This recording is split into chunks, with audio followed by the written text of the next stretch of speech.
The world thought Filipinos could never do it, but we just shattered a world record. And trust me, no one saw this coming. If you're interested in this topic, hit the like button, subscribe, and type interested in the comments, and I will give you a heart.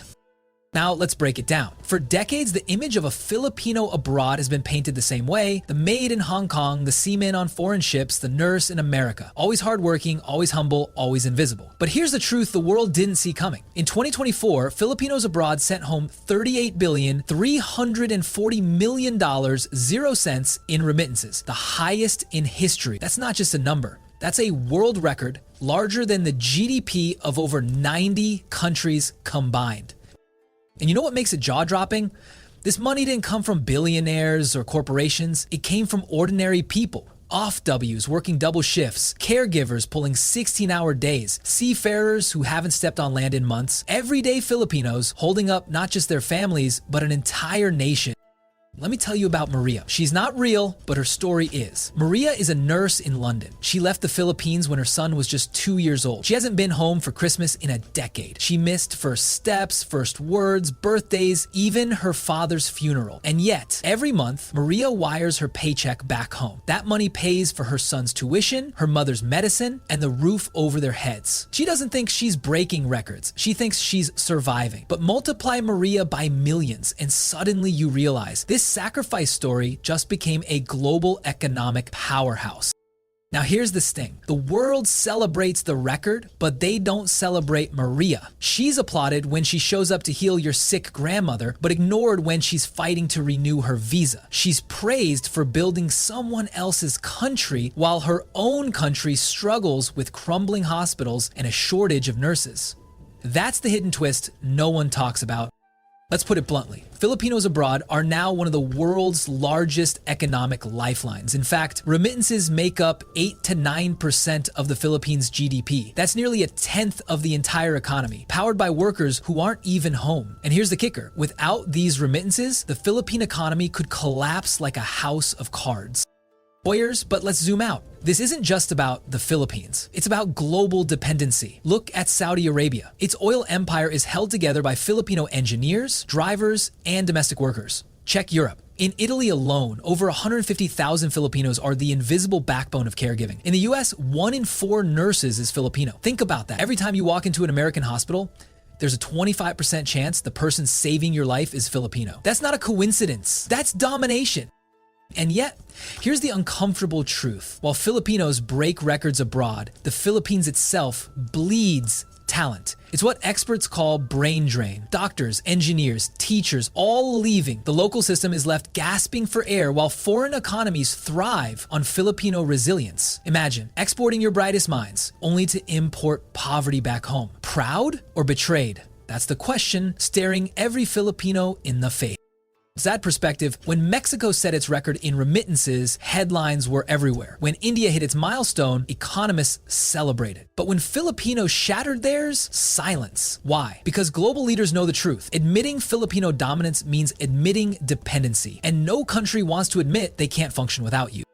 But here's the twist that should keep you hooked. This record isn't just a trophy, it's leverage. It's bargaining power. If Filipinos collectively stopped working abroad for even a week, entire industries would grind to a halt. Hospitals, shipping lines, households, even airlines, crippled overnight. That's the hidden power of this record, and it terrifies world leaders who built their systems on the backs of Filipinos. So here's where I want your voice. Type proud in the comments if you believe this record proves Filipinos are unstoppable. Or tell me this, do you think breaking this record is a victory or a warning sign? Because in segment 2, we're pulling off the mask. The celebration hides a brutal cost: brain drain, broken families, and a homeland addicted to remittances. And once you see the real price behind this world record, you'll never look at these headlines the same way again.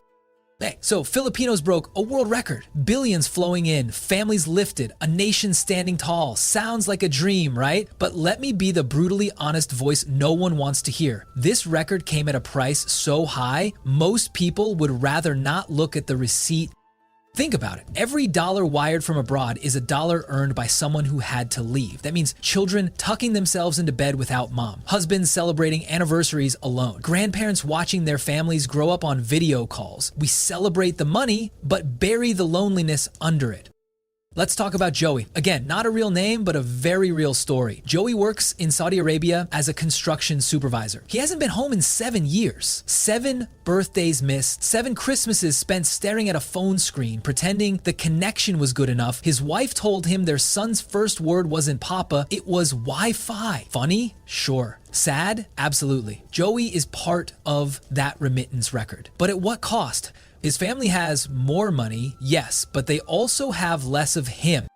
And this is where the sharp sarcasm comes in. Congratulations, Philippines, you just won gold for exporting your best and brightest. While London builds hospitals with Filipino nurses, Manila's clinics run understaffed. While the Middle East towers rise on Filipino engineering, our own infrastructure crumbles. While Filipino teachers educate foreign kids, our schools back home struggle with shortages. The irony is so thick, you could build a bridge out of it. Let's drop some numbers. According to deployment data, over 2 million Filipinos leave the country for work every year. That's not migration, that's an exodus. Imagine filling a stadium with 50,000 people. Now imagine 40 of those stadiums emptying out every single year. That's the brain drain we're dealing with. And let's not pretend remittances fix everything. Yes, they pay for tuition, food, and medicine, but here's the side effect. The Philippine economy becomes addicted to them. Like a patient hooked on painkillers, the country can't stop relying on money it didn't earn at home. It feels good now, but it masks the real illness: weak industries, poor governance, and a lack of opportunity that drives people out in the first place. And here's the sting that makes leaders squirm. The more successful Filipinos are abroad, the more dependent the Philippines becomes. It's a vicious cycle. The government celebrates remittance inflows like a trophy, but it's actually a crutch. And when you lean on a crutch too long, your own legs forget how to walk. But let's get personal again. Every remittance story has a shadow. For every Maria in London or Joey in Saudi, there's a child in Quezon City growing up with a stranger's voice. There's a wife in Cebu running the household alone. There's a grandparent in Iloilo acting as a parent for the second time. Family ties stretch so thin they sometimes snap. That's the hidden human cost the headlines never tell you. But let's drop the sarcasm bomb. Isn't it funny how the world praises Filipinos for their resilience, but never asks why resilience was needed in the first place? Resilience sounds noble, but in reality, it's just survival dressed in a suit and tie. We don't want to be resilient, we want to be home. And here's where the paranoia creeps in. Breaking this record proves Filipinos are essential, but also reveals how fragile the system is. If remittances suddenly dropped, the Philippine economy would wobble like a house of cards in a storm. What happens if other countries decide to cut back on migrant labor? What happens if automation replaces millions of jobs abroad? Suddenly that world record looks less like a medal and more like a ticking time bomb. So let's ask the question no one dares to. Is this record something to celebrate or a warning sign that the Philippines is selling its future for short-term survival? I want you to think about that, and I want you to comment below. Is breaking this record a victory or a curse? Your voice matters, because it's not just stats and headlines. It's your families, your stories, your sacrifices. Now stay with me, because in this segment, we're flipping the lens. We're not just talking about the Philippines' dependence, we're exposing the world's dependence. Entire countries are terrified of what happens if Filipinos ever stop showing up. And once you see which nations are sweating bullets behind closed doors, you'll realize this isn't just a Filipino story, it's a global one. Here's where it gets interesting. We've talked about the Philippines relying on remittances, but let's turn the camera around, because the real shock isn't just that Filipinos broke a record. It's that entire nations are shaking in their boots because their systems are built on Filipino labor. Let's get brutally honest. The US healthcare system, half crippled without Filipinos. In fact, nearly 1 in 4 nurses in America is Filipino. Think about that. Every time someone checks into a hospital, there's a huge chance it's a Filipino who gives the IV, changes the sheets, or literally saves the patient's life. Now ask yourself, what happens if those nurses stop showing up? Same story in the Middle East. Saudi Arabia, UAE, Qatar, their skyscrapers might glitter in the desert sun, but you know who built them? Filipino engineers, construction workers, drivers. Remove Filipinos from the Gulf, and those nations don't just stall, they collapse into silence. Oil may be their wealth, but Filipinos are their workforce. And let's not forget Europe. Italy once admitted openly that without Filipinos, their elderly care system would crumble. Imagine that. One of the most developed nations on earth basically saying, we can't survive without you. That's not just flattery, that's dependence dressed as confession. And here's where the sarcasm cuts deep. The world loves to mock Filipinos for karaoke, accents, or colonial mentality. But when the lights go out, who do they call? The same people they laugh at. They underestimate Filipinos in public, then overwork them in private. Funny, right? Let me tell you a story. Linda works as a caregiver in Rome. For years, she felt invisible, just another migrant worker in the background. But then, one winter, Italy faced a shortage of caregivers. Suddenly, Linda wasn't invisible, she was essential. Families begged her to stay, agencies fought to renew her contract. Overnight, she went from just a nanny to the person keeping grandma alive. Linda didn't just keep a household running, she became the difference between chaos and comfort. Multiply Linda by hundreds of thousands and you see the truth. Entire societies balance on the shoulders of Filipinos. And here's the part nobody wants to admit. Some countries regret letting Filipinos in, not because of crime or chaos, but because Filipinos became too essential. They wanted temporary help, but ended up with permanent dependence. Now they can't function without them. That's the hidden global fallout of this world record. Let's zoom in on Japan. With one of the fastest aging populations in the world, Japan quietly opened doors for Filipino nurses and caregivers. They needed workers who could adapt, work hard, and stay loyal. Guess what? Filipinos filled the gap so effectively that Japan is now tied to them. Imagine a proud industrial giant admitting that without Pinoys, their system buckles. That's not just economics, that's leverage. But here's the twist. While Filipinos hold the world together, they don't hold the bargaining power. And that's the tragedy. Think about it. If Filipino nurses make up 25% of US healthcare, shouldn't the US be treating them like gold? If Filipinos keep Italy's elderly alive, shouldn't there be stronger protections, higher pay, better recognition? Instead, Filipinos are celebrated when convenient and discarded when policy changes. And this is where the paranoia creeps in for global leaders, because they know if Filipinos ever realize the full weight of their power, the system shifts. Imagine a coordinated strike across countries. Hospitals go dark, flights grounded, families left without caregivers, entire supply chains shatter. 1 week without Filipinos would send shockwaves across the planet. Here's the question for you. Do Filipinos understand how powerful they are, or have they been conditioned to believe they're replaceable? Comment power if you think the world is finally waking up to Filipino strength.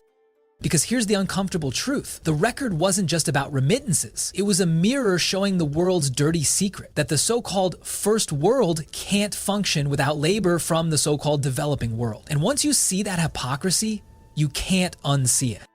But let's keep the suspense alive, because in the segment, we're not just talking about the present, we're talking about the future. What's the next world record Filipinos are about to break? Will it be political influence, economic dominance, or something bigger? A rewriting of the Philippines' destiny itself. Stay tuned, because the ending will leave you questioning everything. So we've celebrated the record, we've revealed the cost, we've exposed the world's dependence, but now comes the million-dollar question. What's next? Because if Filipinos just broke one world record, what's stopping them from breaking the next 10?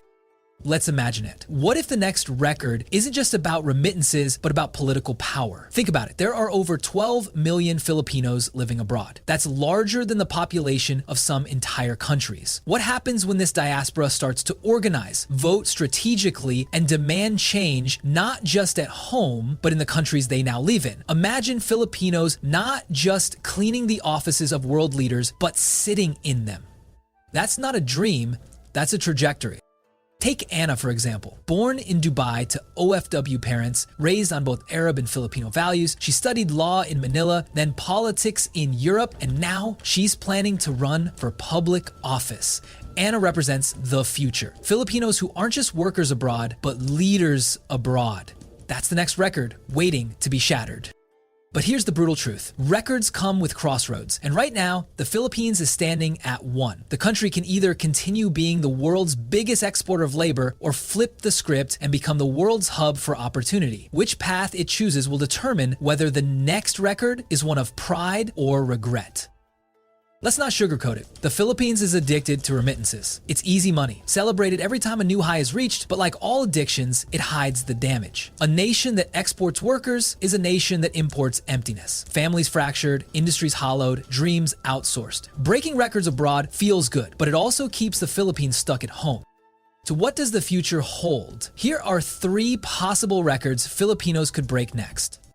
1. Global education powerhouse Filipinos are already topping boards in nursing, engineering, and tech abroad. Imagine if the Philippines invested at home, turning its universities into the world's top supplier of talent, not just in numbers, but in innovation. The brains wouldn't just leave, they'd lead.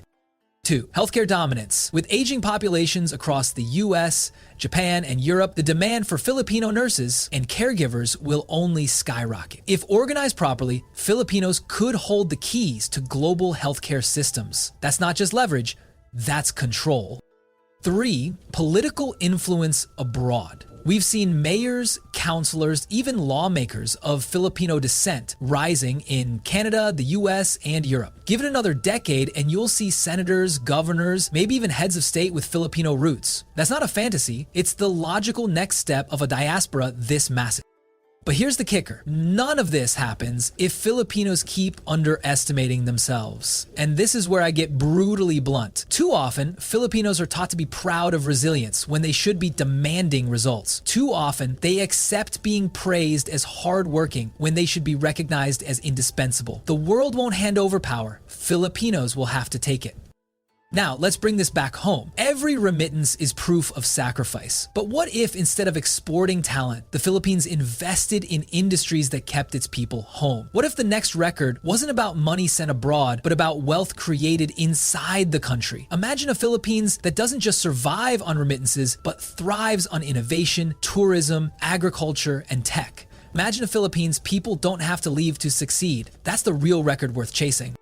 So here's the emotional gut punch. Filipinos already proved they can shock the world. They already broke a record no one saw coming. But the real test isn't about sending billions abroad. The real test is whether the Philippines itself can break the cycle that forces its people to leave in the first place. And that's where you come in. Yes, you watching right now. This isn't just statistics on a screen. This is your story, your family's story, your country's story. Comment future if you believe Filipinos deserve more than survival. Comment what record you think Filipinos should break next. Your voice matters because the conversation starts here. And don't click away just yet, because in the next video, we're exposing the country that's panicking the most about this Filipino rise. A country that knows if Filipinos keep breaking records, their own system crumbles. You won't believe who it is and why they're desperate to keep it quiet. So subscribe, hit the bell, and stay locked in, because Filipinos just broke one record. But the story? It's only just beginning.